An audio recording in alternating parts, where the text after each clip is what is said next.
So now we're going to Peloponnese in Greece with Salto Moscofilero wild ferment. So this is the grape is Moscofilero, and it is a wine that is not at all like things that I normally put in here. So I'm really excited for y'all to try it, and I would definitely think about when you're going to open it based on the profile, because it's not your typical just like pull out the white wine and have it with whatever. Obviously, you can always do that, but that was I was very surprised. I think my first impression was I saw Saltos and I heard Greece, so I'm thinking like, oh, like this super saline, like I don't know, like from the ocean style wine. And that is not at all what this is. It turns out Salto, if you look on the back, means to leap forward. So that's where the name came from. And the grape itself is actually kind of gray. So like, you know, like Pinot Gris grapes, they are, you know, somewhere in between like a red and a white wine. They're like, they really are kind of gray or like pinkish, I guess. So this one also is, and I would say that it had also 3 hours of skin contact. So definitely not an orange wine, but you can certainly, well, we'll get there. All right, so it's actually hard for me to see the color in this light, but it's honestly quite clear. I wouldn't have known anything if I didn't already know about the Moscofilero grape. I wouldn't have known that it itself is gray. Same like we know with Pinot Grigio. You wouldn't know other than it's in the name. And then the nose, so this is where it starts. So, wow, that is so aromatic, and it's super, I think floral is probably what I would say. And it's like floral, and it's almost like, I don't like this is not the right word, but like orient. And I think that's just because like I'm thinking of like jasmine. Like I'm not thinking like peonies or whatever, you know, like this is not like a Gewürztraminer, but it's still, I would still categorize it in like this very aromatic floral category. So that's really interesting about it, because like that's the main thing that hits me. And if you go deeper, like, you know, especially if you go up here, you get tons of florals, but if you go deeper with your nose, I'm certainly getting like, I would say like the yellow apple parts of this, and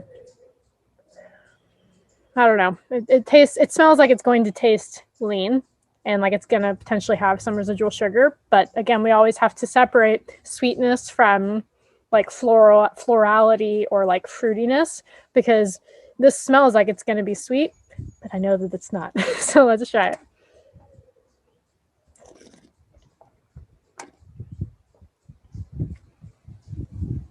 It's just so different from stuff I'm used to having, which I love.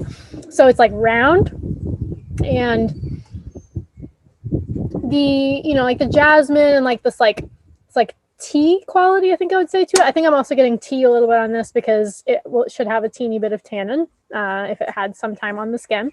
So it's like almost like, yeah, like jasmine tea is mixed with like super tart sour apple. Like, so I was getting like the, you know, like the yellow, like mellow apple on the nose, but then like this is packing a punch on the acidity right at the end. So it's fun. Like it's a totally different take on what you would expect from an aromatic grape. Like it's not at all, like it is lean, and it's not at all syrupy like you might think when you think of like really aromatic grapes sometimes. So it's fresh and it's just different. I don't want to say give it a chance, because I think you guys are just gonna like it anyways. But it certainly has layers, and I just want you to think about these things before you pour it, because like I said, it's not your typical like pull out any random white wine and throw it with some fish because you're having it. Though this would be great with fish, especially smoked fish. Like I would love, this would be great as like a brunch wine. Sorry, I just want to drink it now, but great with like a bagel with lox if you're trying to like have some fun brunch time and, you know, want to have some smoked salmon. It would also be good with like really stacked salads. Like you put your, you know, your strawberries on it. You maybe have like, I don't know, nuts and like a feta cheese in this. Like that would all really mesh well together. I think it would be a lot, but I think it would all mesh together well. And yeah, like Greek food. You always go with where it's from. Like if you're going to have like a kebab or something like that, I think that this could be great with that as well. So really fun one. Also, just want to note that I tried my Coravon for things with Stelvin enclosures, the screw tops. And I love this thing because, as you guys know, every month I have to like go through 20 wines.